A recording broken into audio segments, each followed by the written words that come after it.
చెప్తాను. యెహోషువ గ్రంథం 1వ అధ్యాయం 5వ వచనంలో దేవుడు యెహోషువతో ఇలాగంటాడు, నేను మోషేకు తోడై ఉన్నట్టుగా నీకు కూడా తోడై ఉంటాను అని చెప్పాడు. మోషేకు ఎలాగ తోడై ఉన్నాడో యెహోషువ కూడా అలాగే తోడై ఉంటానని దేవుడు వాగ్దానం చేశాడు.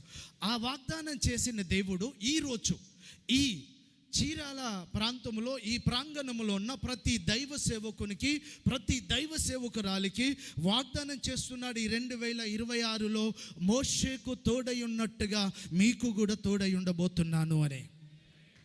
ఈరోజు చాలా విషయాలు మనం మాట్లాడుకున్నాం. మన గురించి మాట్లాడడానికి ఒక నాయకుడు లేడు అని, మన కష్టాన్ని ప్రజలు ఎంత ఇబ్బంది పెడుతున్నారు, మతోన్మాదులు ఎంత భయంకరంగా హింసిస్తున్నారు. ఈ హింసిస్తున్న సమయంలో మన గురించి మాట్లాడడానికి ఒక ఎమ్మెల్యే లేడు, ఒక మినిస్టర్ లేడు, ఒక ఎంపీ లేడు అని మాట్లాడుకుంటున్నాం మనం. నేను ఈరోజు అంటున్నాను, మన కొరకు మాట్లాడడానికి ఒక ఎమ్మెల్యే అవసరం లేదు, ఒక ఎంపీ అవసరం లేదు, ఎవడు మన కొరకు మాట్లాడడానికి అవసరం లేదు. మనము ఓటేస్తే గెలిచిన వాడు మన గురించి మాట్లాడకపోతే అదే ఓటు హక్కు వినియోగించుకొని వాడిని గద్దె దింపి ఆ గద్దె పైన మనం కూర్చోవాలి, ఆ సీటు పైన మనం కూర్చోవాలి. అప్పుడు వాడు మన దగ్గరికి వచ్చేటట్టుగా చేయడానికి మోషేకు తోడై ఉన్న దేవుడు, భూమిని ఆకాశాన్ని సృష్టించిన దేవుడు మనకు తోడై ఉండి ఆ స్థానానికి మనల్ని తీసుకొని వెళ్ళబోతున్నాడు. చప్పట్లు కొడదాం. ఈరోజు మొన్న ఆదివారం రోజు ఒక చర్చిలో ప్రార్థన జరుగుతుంటే మతోన్మాదులు వెళ్ళి ఆ చర్చిలో ఉన్న పాస్టర్ను, ఆడవాళ్ళను కూడా చూడకుండా కొట్టారు.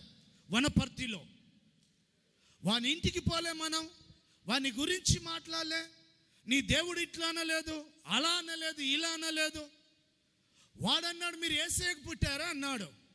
మన వాళ్ళు అన్నారు మీరెవరికి పుట్టారని.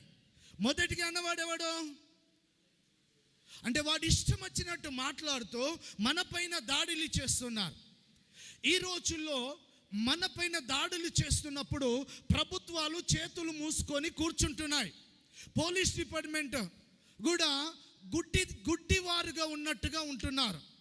ఈరోజు మనం అడుగుతున్నాం, ఈ వేదిక నుండి నేను అడుగుతున్నాను, చట్టాన్ని కాపాడేటువంటి సత్తా ఈ భారతదేశంలో ఉన్న పోలీస్ డిపార్ట్మెంట్కు లేదా? వాళ్ళు మతోన్మాదులు చట్టాన్ని వాళ్ళ చేతుల్లో తీసుకుంటున్నారు. మీకు చేతగాకపోతే మాకు చెప్పండి. ఈ శాంతి భద్రతలను ఎలా కాపాడుకోవాలో క్రైస్తవ్యానికి బాగా తెలుసు. భారతదేశానికి సమాధానాన్ని, సంతోషాన్ని, ఒక మంచి పరిపాలన ఇవ్వడానికి క్రైస్తవ సమాజం సిద్ధంగా ఉంది.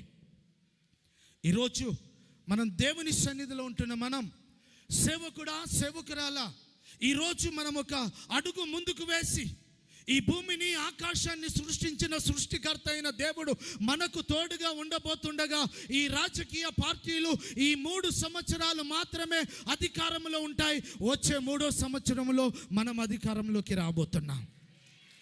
దాని కొరకే ఈ యొక్క CMDF రాజకీయ పార్టీగా ముందుకు వెళ్ళబోతుంది. కాబట్టి ఇక్కడ ఉన్న చీరాలలో ఉన్నటువంటి క్రైస్తవులు, ఈ లైవ్ చూస్తున్న భారతదేశంలో ఉన్న క్రైస్తవులు అందరూ కూడా సిద్ధపడండి.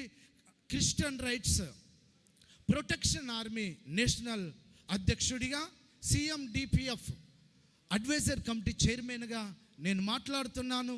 ఈరోజు దేవుడు వాగ్దానం ఇస్తున్నాడు, మోషేకు తోడై ఉన్నట్టుగా మనందరికీ తోడై ఉండబోతున్నాడు. అణచబడుతున్న క్రైస్తవ్యం లేవబడబోతుంది. దేవుడు మనందరినీ దీవించునుగాక.